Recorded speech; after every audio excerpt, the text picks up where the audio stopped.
Após receber uma notícia difícil e de grande impacto, Heidi Jo Falk sabia que Deus estava lhe ensinando uma lição importante. Ele foi misericordioso ao nos dar algo tão grande logo no início do nosso casamento, dizendo: a sua dependência vai estar em mim, e eu sou mais do que suficiente.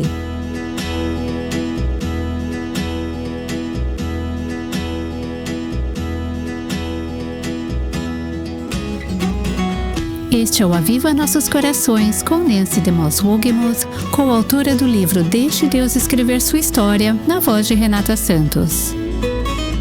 Não é difícil confiar em Deus quando tudo está indo bem, não é mesmo? Quando a vida está seguindo como você planejou, como você sonhou. Mas às vezes a nossa jornada toma rumos inesperados. Vou contar uma experiência minha. É meio boba, mas eu achava que ia me casar com um rapaz de cabelos compridos e olhos azuis. Mas se você conhece Bob Grash, ele é alto, moreno e bonito. Pelo menos no meu coração ele é assim. Então essa foi uma boa surpresa. Sim, foi uma surpresa muito feliz. Mas nem todas as mudanças são assim. Às vezes enfrentamos mudanças dolorosas e inesperadas que nos abalam. E é nesses momentos que precisamos confiar em Deus, não é? Exatamente. A verdade é que precisamos confiar em Deus o tempo todo, mesmo quando tudo parece estar indo conforme o esperado. Mas é quando nossos planos são virados de cabeça para baixo que descobrimos se realmente estamos confiando nele. Eu vi você e o seu marido, esse senhor alto, moreno e bonito aí, passarem por isso no ano passado, quando souberam que o seu filho e a esposa estavam esperando o primeiro bebê, ou pelo menos vocês achavam que era um só. Acabaram descobrindo que eram 2 meninas. Foi uma notícia maravilhosa para você, Bob, Robbie e a Alia. Mas depois vocês descobriram que havia complicações. A Lia precisou de repouso absoluto no hospital antes do parto. E quando os bebês nasceram, não foi nada fácil. O mundo de vocês virou do avesso. Hoje, elas estão saudáveis e lindas, graças a Deus. Mas houve um tempo em que vocês mal conseguiam respirar, se perguntando: o que será que Deus está fazendo aqui? Todas nós passamos por momentos assim. Momentos em que dizemos: Deus, eu não esperava por isso. E se eu pudesse escolher, não teria escolhido isso. Mas aí precisamos fazer uma escolha. Vamos confiar que Ele está escrevendo a nossa história? A convidada de hoje tem um testemunho maravilhoso que me encorajou muito. E eu creio que vai encorajar você também. Ela escolheu confiar em Deus mesmo quando sua caminhada teve uma reviravolta inesperada. Vamos conversar com Heidi Jo Falk. Seja bem-vinda ao programa, Heidi. Muito obrigada, Dana e Nancy. É um prazer ter essa oportunidade de conversar com vocês duas. A Heidi faz parte da nossa equipe do Aviva Nossos Corações nos Estados Unidos. Ela e o marido Dan vivem em Michigan com seus 4 filhos. E ela lidera o Ministério de Mulheres em sua igreja. Está certo? Está sim. O que você mais gostaria de compartilhar sobre você? Como diretora do Ministério de Mulheres, minha maior alegria é ensinar a Bíblia para outras mulheres. Tenho feito isso há vários anos com uma parceira. Compartilhar a palavra de Deus com mulheres é sem dúvida o que arde no meu coração. Ensinar sempre fez parte do seu chamado, não é? Você estudou para ser professora do Ensino Fundamental 1. Isso mesmo.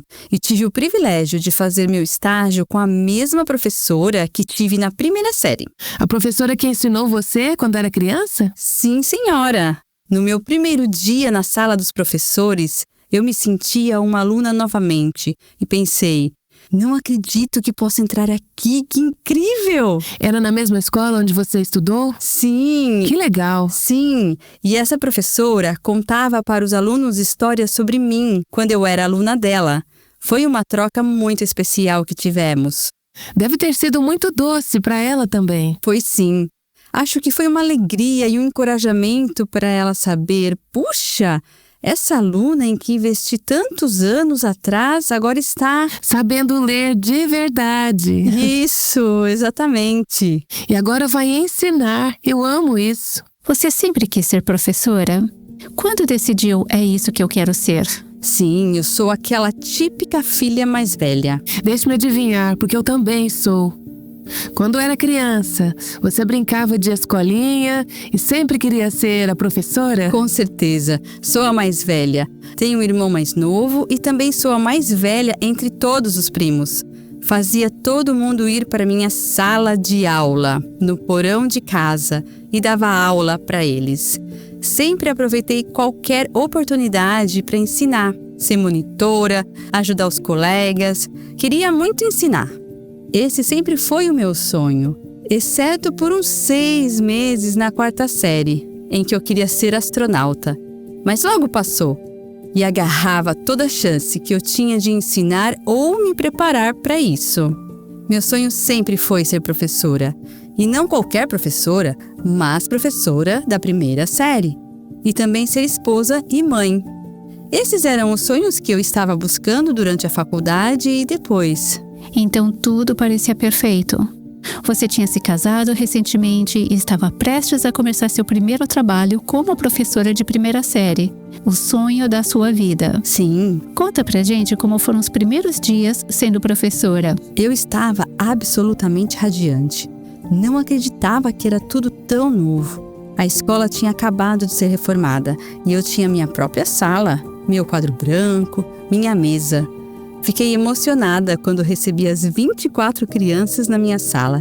Eu chegava em casa toda noite contando tudo para o meu marido. Ao mesmo tempo, eu estava me preparando, porque na faculdade, durante o curso de pedagogia, sempre avisam que no primeiro ano de ensino, você vai pegar tudo o que os alunos trouxerem.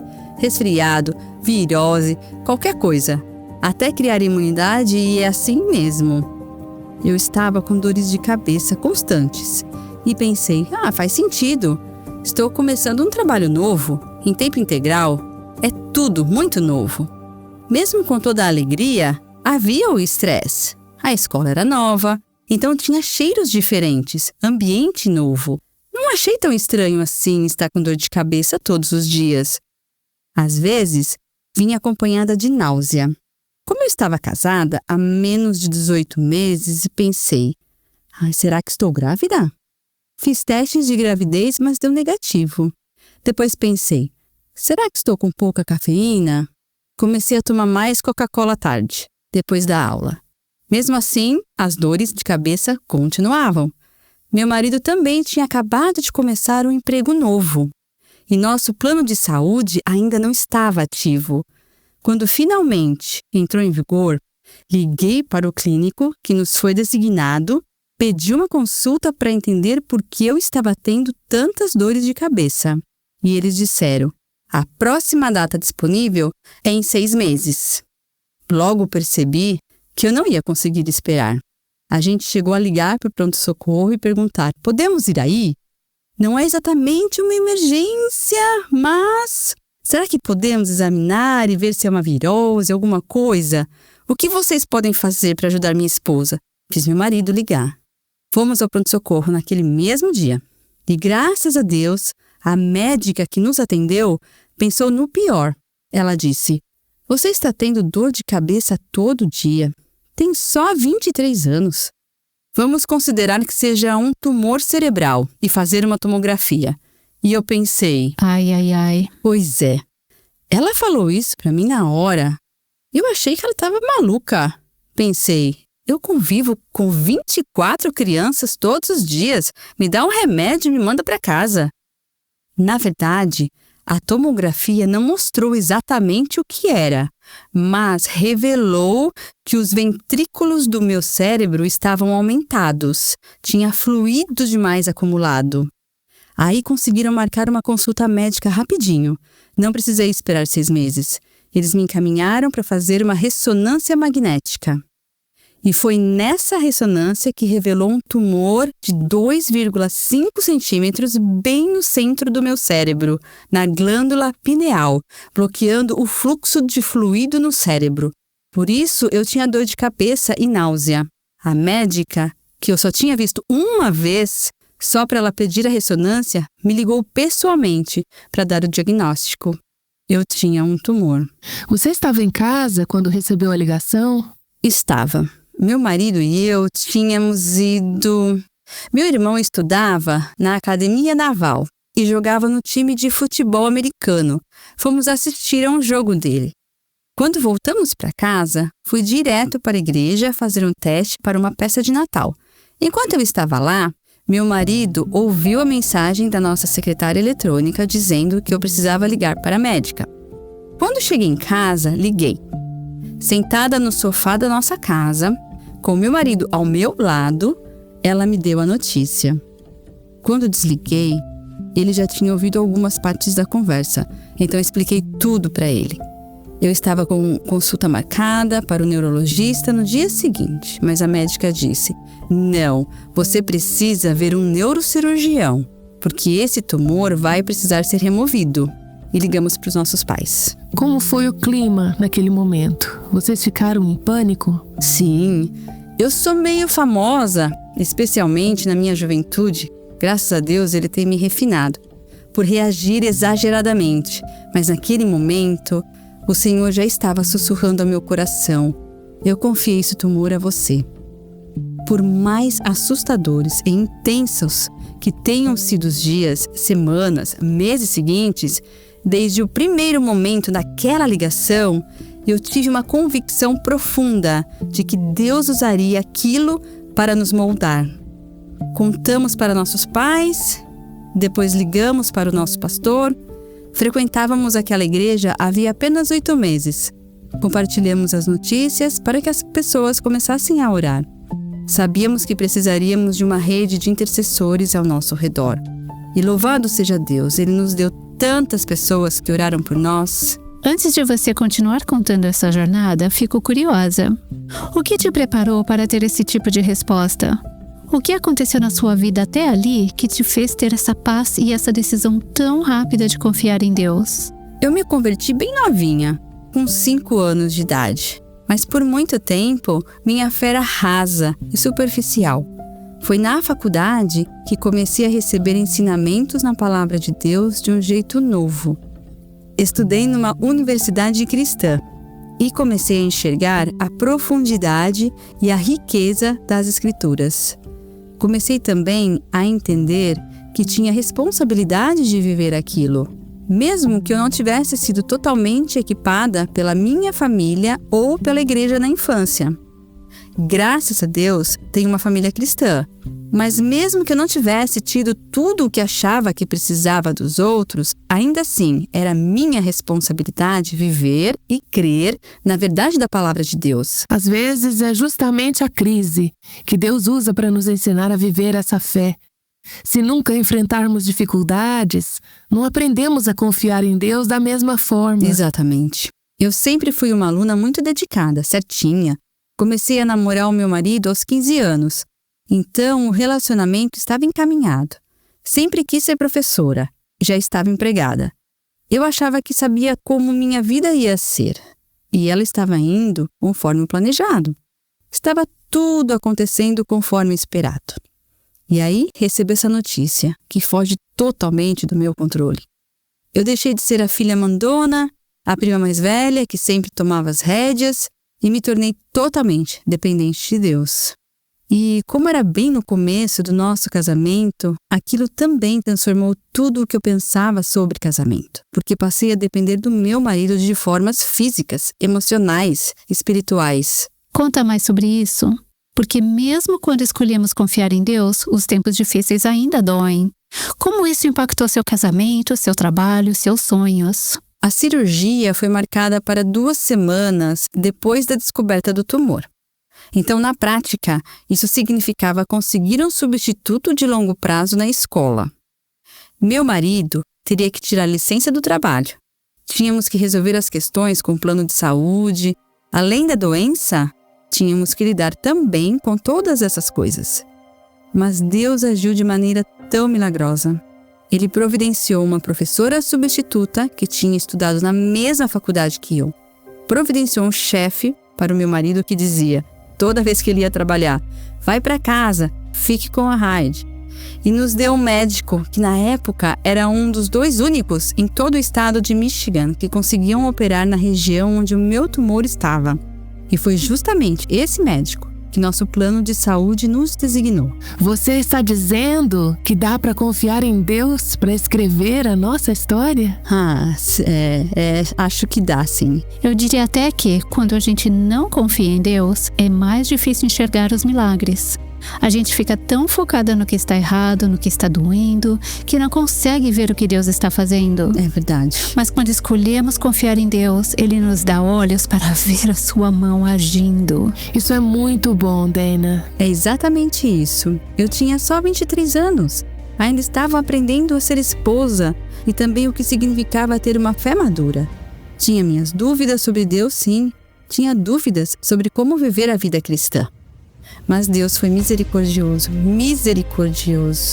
ao nos dar algo tão grande logo no início do nosso casamento. Era como se Ele estivesse dizendo: a sua dependência vai estar em mim. E eu sou mais do que suficiente, mais do que capaz. Você vai perceber isso no seu trabalho, no seu casamento, na sua família. Eu serei tudo o que você precisa. Quanta bondade Deus demonstrou ao me ensinar isso. Ele poderia ter me mostrado isso de outra forma, ou eu poderia nunca ter descoberto. Mas Ele foi misericordioso em permitir esse tumor no centro do meu cérebro, para que, por meio dele, eu mantivesse minha dependência total nele. É claro que agora você consegue ver que Deus foi misericordioso, olhando pelo retrovisor. Com certeza. Mas quando estamos no meio da situação, não conseguimos enxergar o que só vamos conseguir ver depois. É verdade. Aquilo foi um gesto de bondade do Senhor.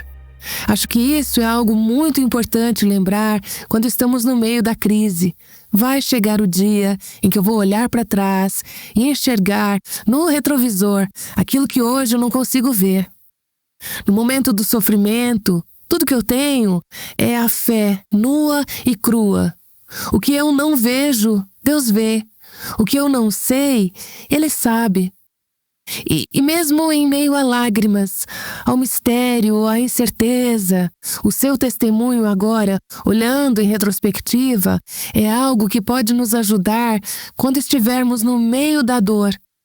Podemos lembrar, eu ouvi a história daquela mulher chamada Heidi, que compartilhou no Aviva Nossos Corações, e ela disse que aquilo foi um gesto de misericórdia, foi pura bondade divina. Acho que precisamos nos lembrar disso.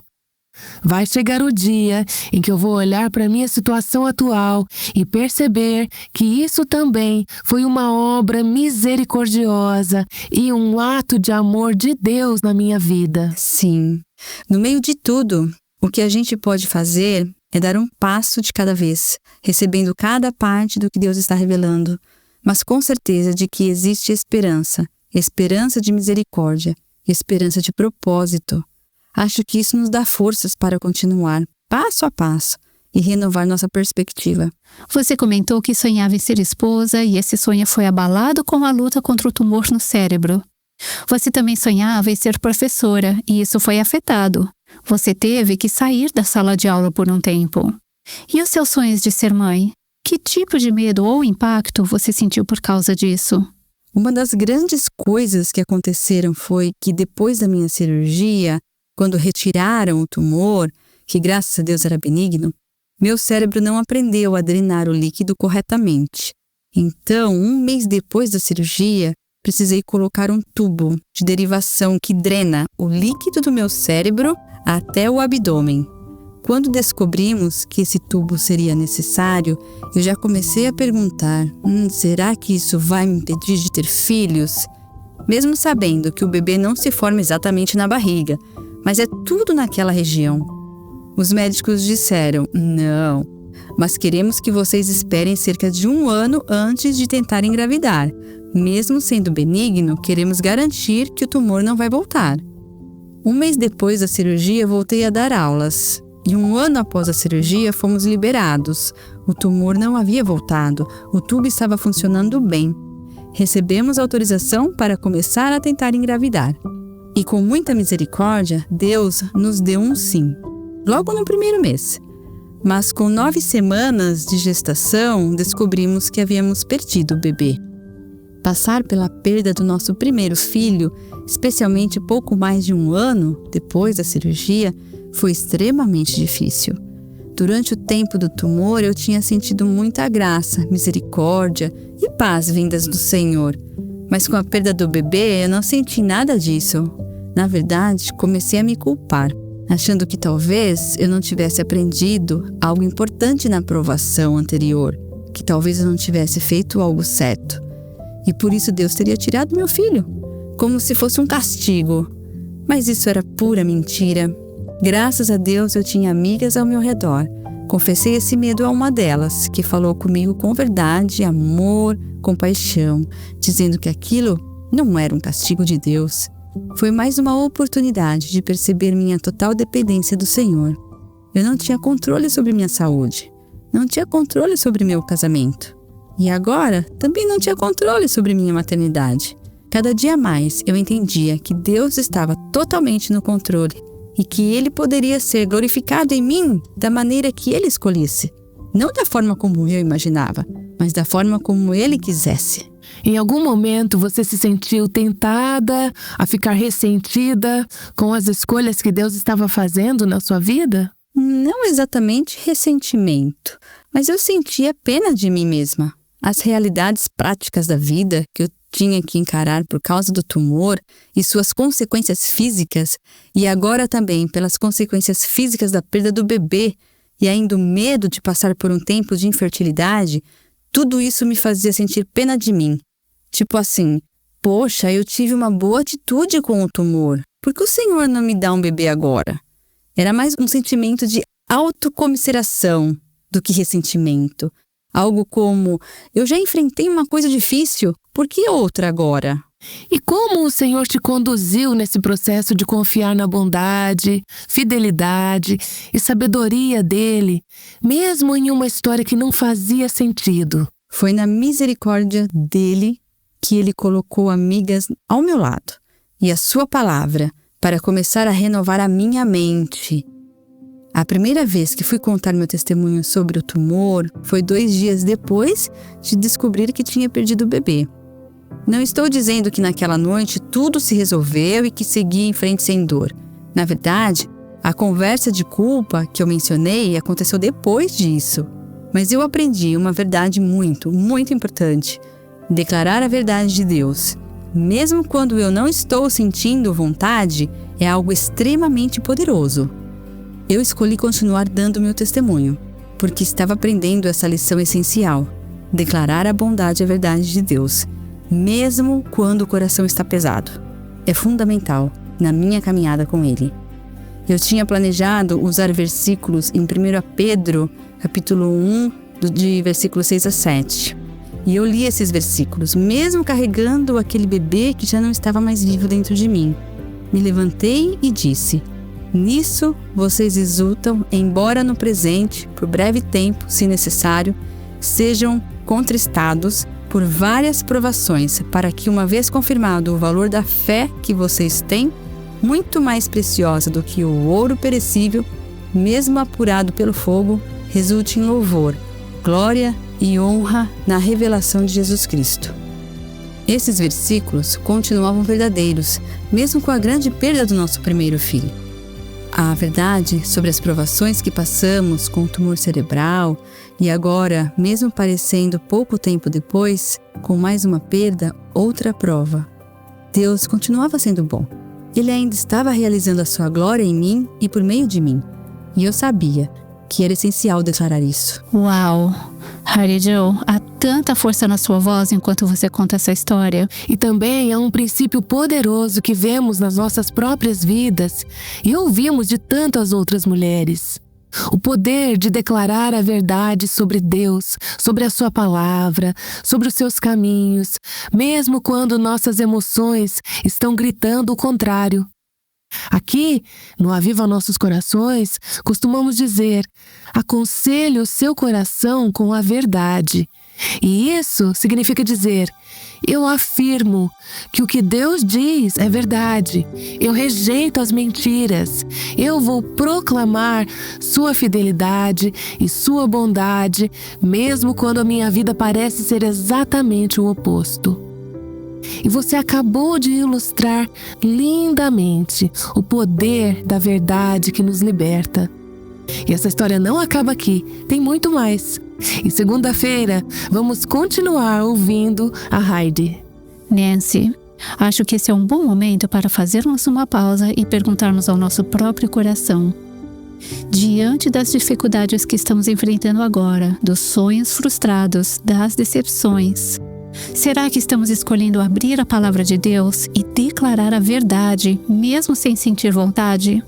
Senhor, Tu és fiel, Tu és bom, Tu não cometes erros, Tu me amas, Tu és sábio. Às vezes, só de dizer essas coisas em voz alta, ou fazer como a Heidi fez e declarar as Escrituras, já é um passo de fé. Essas provações presentes produzirão bons frutos em mim. E mesmo que eu não esteja sentindo, eu vou continuar dizendo até que eu creia. Acho que uma das maiores oportunidades que temos de glorificar a Deus é quando estamos sofrendo. Porque é fácil louvá-lo com os lábios quando tudo vai bem. Mas que possamos escolher agora, diante do que está difícil, proclamar a sua bondade. Heidi Jo Folk, obrigada por nos ensinar a confiar em Deus, mesmo quando a vida não sai como planejamos. Essa conversa realmente destacou a importância de aconselharmos o nosso coração com a verdade, mesmo quando é difícil de acreditar. E claro, isso me lembra de uma frase: o céu reina.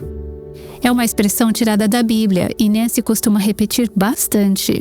É uma promessa de esperança a qual podemos nos apegar em meio às dificuldades.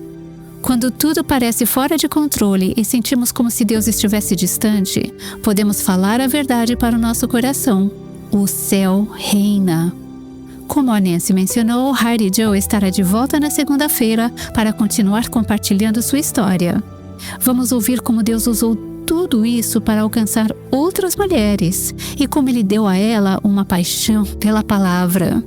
Esperamos você aqui no Aviva Nossos Corações.